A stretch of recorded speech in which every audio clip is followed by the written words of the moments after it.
Separate అయిపోయింది. So ఆయన ఇక్కడికి వచ్చి పార్టీ పెట్టొద్దు అని అంటున్నారు. ఆంధ్ర తెలంగాణ సపరేట్ అయిపోయింది అంటే మన తెలంగాణ వాళ్ళు కూడా ఆంధ్రాలో మస్తు మంది ఇక్కడ పంపిమను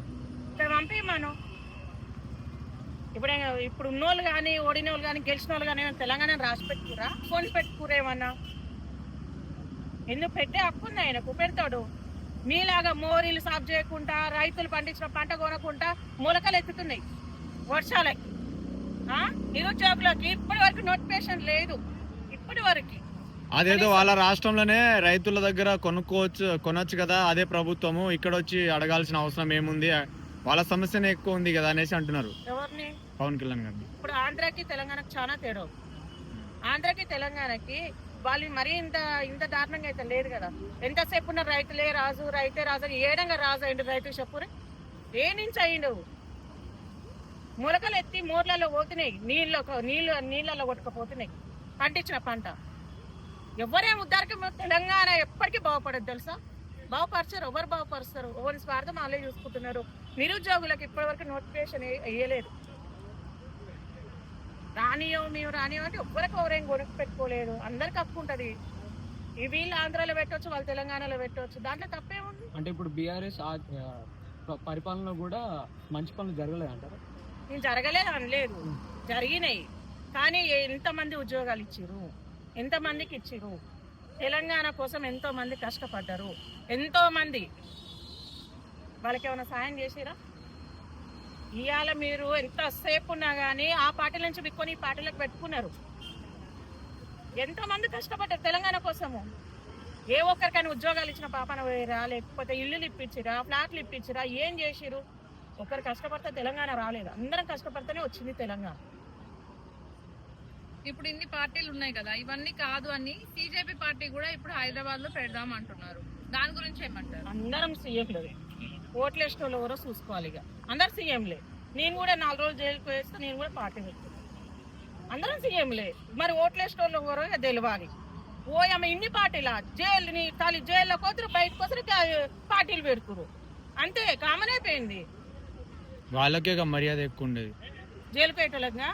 నేను కూడా 2-3 కేసులు లోపలికి వేసుకొని పోయి నేను కూడా ఒక పార్టీ పెడతా, అయిపోతుంది. నీ దగ్గర పైసలు ఉండాలి. అప్పుడు పైసలు ఎనుకుతావా? మీ మాట ఉండాలి. కానీ మాట ఉంటే ఎవరికి బతికే లేదు. ఇప్పుడు ఉన్న వాళ్ళు మొత్తం పైసలు ఉన్నారు వాళ్ళ కాడ.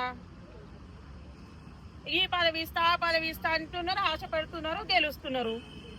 అంటే కార్యకర్తలు ఎట్లా వస్తారు? ఎందుకు రారు కార్యకర్తలు? అందరు ఇప్పుడు ఉన్న వాళ్ళు మొత్తం పైసలు వస్తున్నారు అనుకుంటున్నావు? వాళ్ళే పెడుతున్నారు. ఇంకా టికెట్లు అమ్ముకోరు. ఎమ్మెల్యేలు ఎంపీలు టికెట్లు. ముందు మనకు ఉండాలి తెలివి, మనకు ఉండాలి. ఫస్ట్ ఓట్లు వేసే ముందు మనం ఆలోచించుకోవాలి. బిర్యానీ ప్యాకెట్లకు, బీట్ సీసాలకు ఓట్లు వేస్తే గిట్లనే ఉంటాయి రోడ్లు. ఇక అందరూ ఏం పార్టీలు పెడతారు? అబ్బా పార్టీలు చాలా ఉండా మొత్తం పార్టీలు పెట్టేటోడు కానీ అభివృద్ధి చేసేటోడు ఎవ్వరు లేరు. అందరు పార్టీలో పెడుతున్నారు, అందరు సీఎంలే. మా తెలంగాణకైతే చాలా మంది సీఎంలు అయిపోయారు. తెలంగాణ వచ్చినాక అధికారం అయిపోయిన తర్వాత దేశీయ నేత అని ఈయన గెలుపు పార్టీ పెట్టాడు బీఆర్ఎస్. అప్పుడు ఆంధ్రాలో ఎవరు విమర్శించారు, పెట్టండి హ్యాపీగా పోటీ చేయండి అన్నారు, కానీ పోటీ చేయలేదు. ఇప్పుడు ఇక్కడ పార్టీలు పెడుతుంటే వీళ్ళు అడ్డుపడుతున్నారు. అది ఏ విధంగా? ఇప్పుడు ఈ తెలంగాణనేమో రాసి పెట్టుకురు. వీళ్ళేమో ఏ దేశంలోనైనా పోవచ్చు, ఎక్కడైనా పార్టీలు పెట్టవచ్చు, కానీ అక్కడ వాళ్ళు వచ్చి ఇక్కడ పెట్టకూడదు. పెట్టే హక్కు లేదు. రాసి పెట్టుకున్నావా, కొని పెట్టుకున్నావా అంటారు. హక్కు ఉంది కానీ ఉండతనంతో మాట్లాడాలి, చిల్లరగా మాట్లాడొద్దు. పవన్ కళ్యాణ్ లాగా ఏం మాట్లాడిన పవన్ కళ్యాణ్ అంటే మీ తెలంగాణ మెయ్య జాగిరా అంటే అది ఏ వర్డ్? అది ఇప్పుడు రానియను అంటే ఎవరన్నా రానియమని ఎన్ని వీడియోలు చూపించాలి? రానియము, ఆయన నాట్లో ఆయన అభివృద్ధి చేసుకోవాలని మాట్లాడు. ఫస్ట్ బర్రెలక్కకు వచ్చే ఓట్లు తీసుకురామంటున్నారు.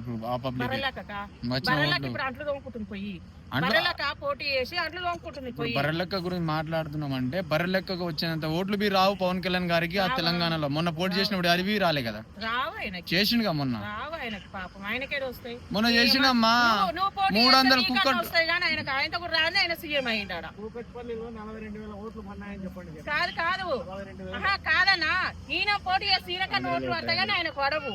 మరి ఆయన డిప్యూటీ సీఎం అయ్యిండు. అందుకని ఆంధ్రాలో 2 సార్లు ఓడిపోయాడు. ఒకటే చోట 2 సార్లు గెలిచిన. 100 సార్లు ఓడతాడు, 100 సార్లు గెలుస్తాడు. అర్థమైందా?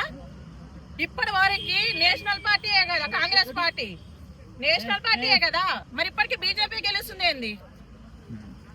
ఇప్పటికీ బీజేపీ గెలుస్తుంది కదా సెంటర్లా, మరి అదే నువ్వు చెప్పు దాని ట్యాంపరింగ్ చేస్తే ఎవడైనా గెలుస్తారు. ఏం చేస్తా ట్యాంపరింగ్ చేస్తే ఎవడైనా గెలుస్తారు. అవునా? ఆయన గీడంగా వస్తుంది అంటే ఆదానీలకు అంబానీలకు భూములు పైసలు ఇస్తే గెలుస్తారు. వస్తుంది అంటే 100 మంది వస్తారు, రోజు కనీసం ఆటో కూడా గుర్తుపట్టారు. అదే ఆయన పవర్. ఆయనకే బర్రెలక్కలు వచ్చిన అన్ని ఓట్లు లేవంటున్నావు. ఎవరికి? పవన్ కళ్యాణ్ బర్రెలకు వచ్చిన ఓటు రాలేమ్మా. కుక్కట్పల్లిలో ఓటు చేస్తే మళ్ళీ సరికి చేస్తే వస్తాయేమో, మళ్ళీ పోటీ చేస్తాడు. పోటీ చేయొద్దంటలేము మేము. తెలంగాణలో పోటీ చేయొద్దంటలేము, కించపరిచి మాట్లాడొద్దు అంటున్నాం. ఒక ఉందాతనం ఉండాలి. తెలంగాణ అయ్యా జాగిరి అంటే ఎవడయ్యా జాగిరి అనేసి అడుగుతున్నాం. వాళ్ళు అయ్యా జాగిరి అనేసి అడుగుతున్నారు పరిచయం. ఇప్పుడు నెల్లూరులో పోతే నెల్లూరులో పుట్టిన అంటాడు, తమిళనాడు పోతే తమిళనాడు పుట్టి ఎన్ని చోట్ల పుడుతున్నాడు పవన్ కళ్యాణ్. రాజా అంటాడు, ఏనైనా అంటాడయ్యా మాట. రాజా అంటే రాజా తెలంగాణ రాజు అని మీరు అంటున్నారు.